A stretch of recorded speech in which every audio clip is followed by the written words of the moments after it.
Hey, how's it going? Welcome to Black Hat. Today we're going to be going over how I paint my rifle. So we're going to start off by removing parts that we're not going to want painted. So that's pretty easy. That's going to be anything fabric or anything that maybe we don't want to get paint on, which is pretty limited. There's not a whole lot we don't want to get paint on. In this particular case, I am going to actually remove the suppressor. As the suppressor is already painted, you can sort of see what that can looks like after the paint burns off. So this has already been painted. It's already burnt off, so we're not going to paint that anymore. Other than that, I'm going to keep all these cables on. There's that up there. And then this part here, this Velcro does not do well when you paint it. So pulling that right off, and then we're setting that to the side, sort of making a pile of stuff that we'll add back on later. So that's gonna be that sling, this Velcro, and the suppressor. So next thing we're gonna do is we're going to prep the gun. And by prep, I mean we're just gonna take some paper towels here and try to remove as much grease as possible. If your rifle is already painted, you already have a sort of like layer, like primer per se, to help that paint adhere to what you're trying to paint. However, on bare metal, I don't really use a primer at all for when I paint. I just spray on enough layers and it usually sticks, but part of making it stick so well is you have to go through with paper towel like this here, try to get as much of that extra oil that might be seeping out or around as possible. So this one here, because it's a 416 upper, there's a little bit of grease that gets out around the gas port, so I'm going to make sure to get up there. And there's going to be a little bit of like papery residue left over. That's whatever. It's just a small negligent amount, and the aerosol from the can should clear that out as is. If not, you can just kind of blow on it and it'll pop off. So right on the ejection port, a lot of stuff collects there. And then also around the trigger well, some grease will come in through there. And then of course, if you have a buffer tube with a hole in the rear, then stuff will come out of the back there. But the most gunky sort of spot or greasy spot is going to be up here around this charging handle. However, this is probably one of your largest wear areas, so I wouldn't even be bothered. Hello, George. I wouldn't be too concerned with keeping too much grease off of there and making sure the paint sticks as well, but just another option for you there. So you can sort of see how much just grease pulled right off the rip. That would have stopped some paint from adhering. I'm not too concerned with certain paint not sticking. Over time it's going to wear anyways, so I don't care too much. But if I'm doing multiple layers, or if I'm using a stencil, I want to make sure that all of my paint sticks as well as it can, especially if I'm going to be putting stuff like masking tape over the top of it. So now that I've done sort of prepping the rifle, I'm going to set that aside. And now is pretty much the most important part. You got to be figuring out what you want to cover up with tape, because there's a lot of things that you don't necessarily want paint on. So we're just going to start from the front and work to the rear. So for this here, due to me using a suppressor, I want to make sure that these threads stay clear of paint. So what I'm going to do, because I took the suppressor off, and if you had an unpainted suppressor you could just leave it on, but I'm going to take this masking tape here and just wrap the whole front of that muzzle device like that. Also what I'm going to do is I'm going to cover up the lens of my light. If that gets some paint on it, it's not the end of the world, but it does massively reduce its effectiveness as a light. Also along those lines, there are markings on the light itself. So we have white light, off, and IR. You can see that I've already painted this in the past, but I'm going to do the same thing as I've done here. I'm going to cover those pieces with tape to make sure that I can still use those later on. Same deal up here with the gas block. If you have markings up here, that would be important to cover up. So I'm going to cover up that N, the S, and then the S and the N. This one here, I'm probably just going to wrap a whole piece of tape around, call it a day there. On this side here, I'm not too concerned with getting paint up onto that piston and that spring there, because that's going to clear itself out pretty much immediately on its own. However, I will tape over the end of this connector here for that crane plug, just to make sure that if I ever have to plug that into a laser device, that I'm not gunking up those contacts there. Up to the front of the optics is sort of the next one here. I have a scope cap on the front of both of these, so I'm just gonna make sure that those are closed, and I'm not gonna touch those at all. However, the back of this acro here, I will need to throw a piece of tape over the back of that. You can sort of see how I've done that in the past. Next on the optic, you have the settings for illumination for the reticle. I'm gonna make sure to throw some tape on that. On the back of the cap, I'm gonna make sure to tape over my adjustments. You can usually remember that what your adjustments are, especially if you're very familiar with that one rifle. However, I like to do that just because I forget over time. Another adjustment right there. Up on top here, my magnification. Gonna make sure to cover that marker there, as well as all the numbers on it. And then finally, I'm gonna make sure to cover the rear lens here. And that's pretty easy. You're just gonna take a loop of tape, throw it on the back there. For these iron sights here, they're not gonna get too much paint on the top of them, at least especially the back one. The front one isn't as important to cover up. Sometimes I'll tape over the actual front sight blade itself, just for some better contrast with the black. And I will probably do that on this one here, just for continuity's sake. However, I'm not gonna do anything on the rear one here because that's gonna be pretty well protected from paint just from the optic itself. We're not touching that. There are some markings on the optic itself regarding torque settings. However, because those are stamped, I'm not gonna bother painting, I'm not gonna bother taping over those because the paint's just gonna settle in like you can see on that there. In terms of markings on the upper, there's no serials or whatnot. If you're a huge nerd, you can cover up your logos if you want to show off your logos and whatever you have, but that's not what we're about. Other thing here, main point of egress into the system here is going to be this dust cover here. So I'm just going to close that, drop the bolt, sorry, close that, call that a day. That's sealed. Any paint that gets in there, the amount of grease and oil in here is going to make it very hard to stick to begin with, and then also it's going to pretty much clear itself out almost immediately. Moving a little lower, the windowed PMAG here, I'm gonna try to keep these windows open, so I'm gonna take a piece of tape, cover that in there, and I'm gonna sort of trim it along the edges, make sure it's the shape that I want. The trigger, so this is pretty well sealed here. You can see on the bottom of this Geisley trigger, there's only a little bit of space in the back and in the front. However, I don't care for getting paint in there, so I'm just gonna put a little bit of tape around it, just to make sure that nothing's getting in there, nothing's egressing into that, because it's kind of a bitch to clean out the inside of an AR-15 trigger group.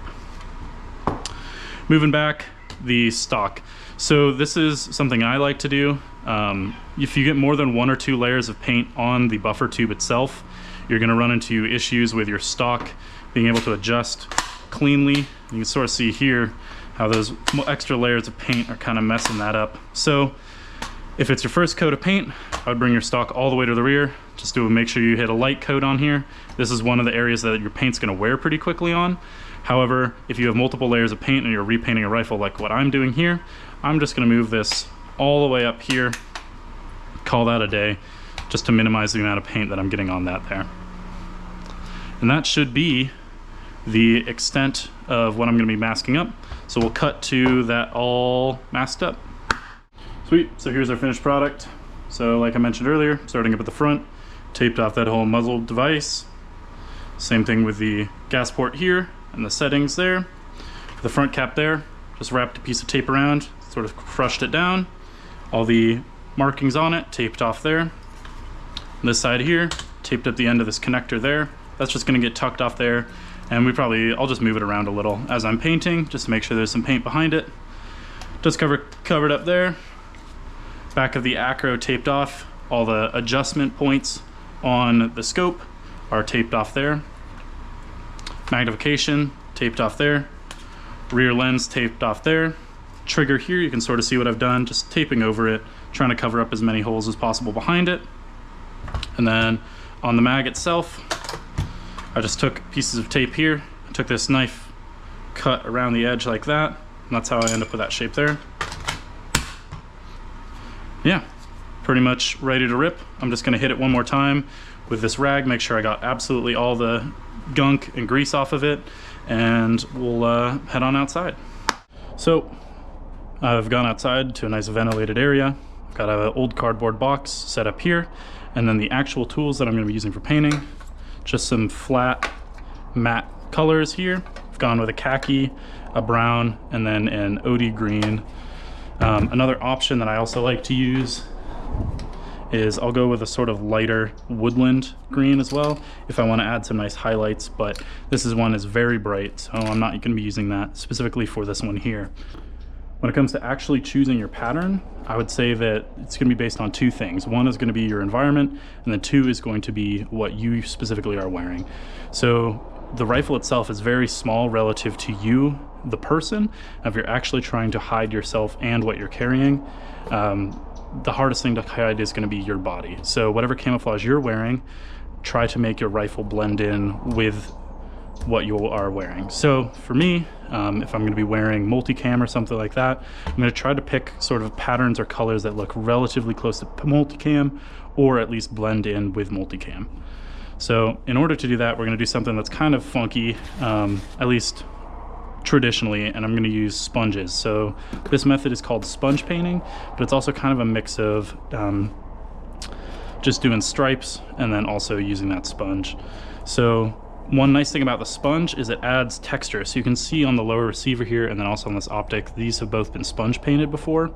And what's nice about this is when the light reflects off of this, because these extra sponge painted parts here have more paint on them, they're actually raised, so they add that texture, and texture is part of camouflage, and that's why I like the sponge painting really well. So what we're going to start with is I like to finish with my lighter color, and I'll start with my darker colors. So make sure that these cans are all relatively shaken up, and especially if you're painting flat down on something, you want to make sure that these cans are shaken up quite well. All right, there we go. We will start with color that probably want the least of showing through, and that's going to be this green for me, at least initially. So do a little test. Cool, working. I'm just going to go in an angled line, and as this rifle is being held, it's going to be sort of held on me at an angle.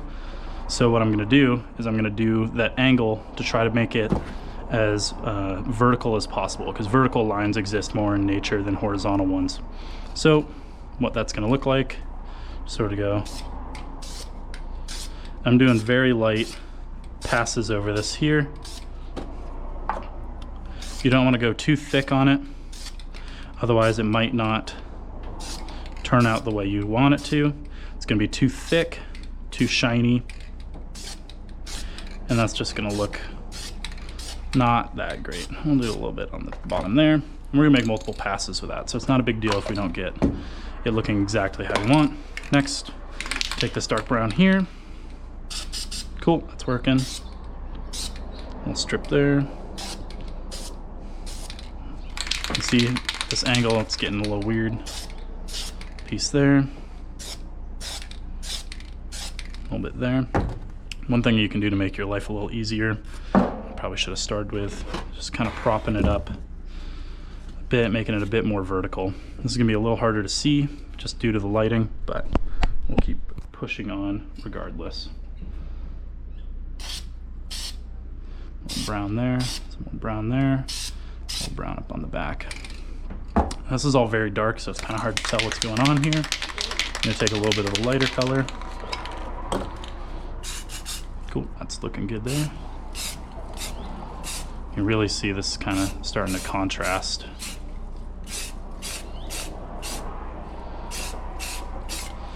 And on the grip here, this is going to be one of the first parts that's actually going to wear out, at least the paint, because you're going to be gripping it so much with your hand, and all that extra friction is going to cause that paint to rub off. So don't need to focus too hard on making sure that's all good, but just a consideration for you right there.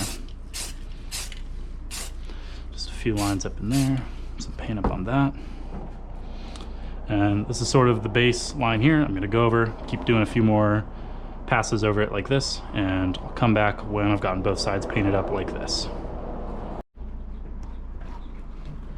So you can see here, first side Paint all done on this side here, just drying up a little, not too thick, not too thin. Made sure to get all the pieces up on the top, and also paint on the bottom. Those are parts where if you're just painting it flat on the table like I am here, you would most likely miss those portions. Especially on the scope here where there's more complicated angles, it's not just flat. Making sure to get up underneath it, and also on the top, down on the top there. Alright, so here we go. The side's all dried up. Now we're going to move into the sponge painting, or if you wanted to, you can use brushes like this here. Right now this looks pretty solid. However, like I was mentioning earlier, getting that extra texture and also breaking up these straight lines as best as possible is going to be more beneficial for the actual camouflage itself. So this is a little more ghetto, I guess, this point here. I'm going to start by removing the darkest color paint that I'm probably not going to be using in this final sort of layer, trying to decide what colors I want more of. And I'm thinking that just because of how much dark spot here is on this side at least, we're going to remove this dark brown and just do this dark green here and this light khaki here. So we're going to start with this darker green here, coming over here, just got this flat tray here, and I'm just going to spray paint on it like that. Take my sponge or my brush, depending on what we want to use. We'll start with our sponge here because it's got kind of weird shapes, and I'm just going to come over the top of what I have already painted, and I'm going to just dabble on this OD green paint here to break up all the lines. And I'm doing it on all the colors here, including its own color, just because I'm trying to add that extra bit of texture there that I was talking about earlier. On top of that, add some more paint here. Grab that. Just keep going back. Really going a little thick sometimes, but just trying to add a bit more, trying to break up these sharper lines here, really just kind of trying to blur the overall shape of what we got going on here.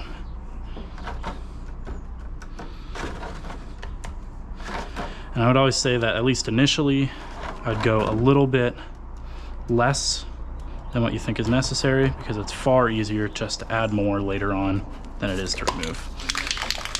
Next, I'm going to go on to this light khaki color.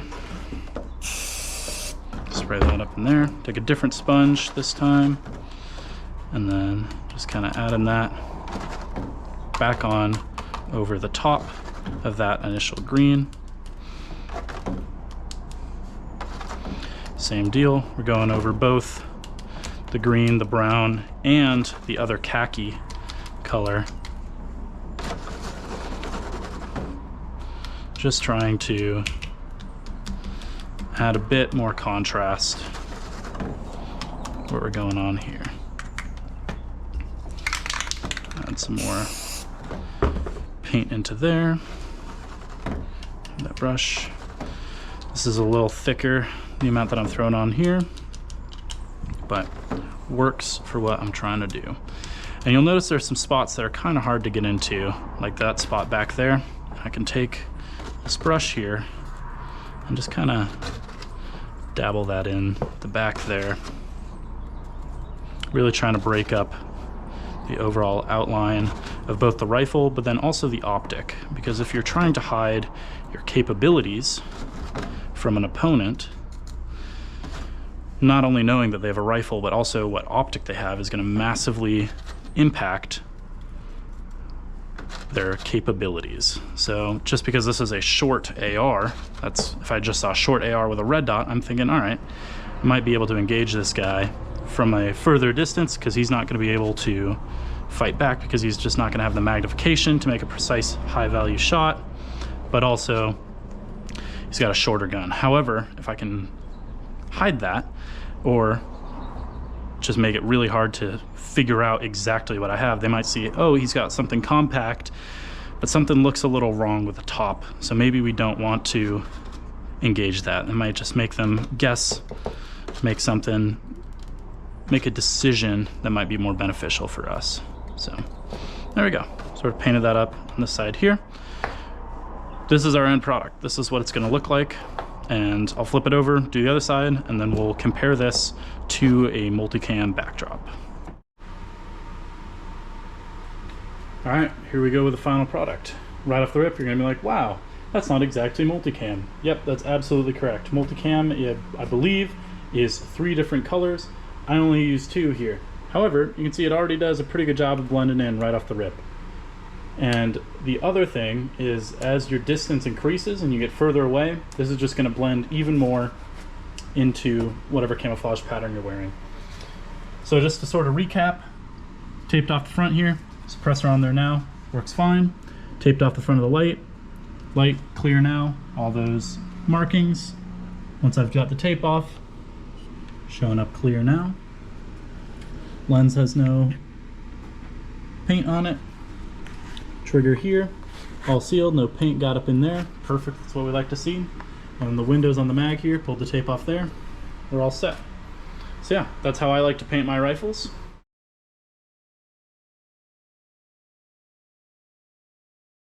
Hey guys, also as a little treat, I painted up this Mark 18 as well, just to sort of show you how else I would tape up some other stuff and prep it. So you can see with this EOTech here, covered up that front lens there. These little things here, with all my adjustments, taped over that. There's a lot of little knobs and like sort of bumps in there. I didn't cover those up because those were embossed. I had taped over the back already, pulled that off. This one is a super safety, so I had taped over that. And then up here with this lamb, taped over the front there, taped over all the adjustments up on the top there, and same deal with that light, just taped around like that. So yeah, this is sort of a similar idea, except I just did a lot of different stripes. This one honestly blends a little bit better, and what I did to get this pattern is I sprayed on the paint a little thick, and then I just took a crumpled up plastic bag, kind of like this here, and just kind of like dabbled around. So I do a base layer. You can see here the base layer was tan, and then I'd overspray with some dark brown there, take a bag, dabble on top, remove that top brown paint as it's still setting, and expose that lower color there. Sort of see how that works across this whole thing here. Sounds complicated, really not. There's really no wrong way to paint a rifle.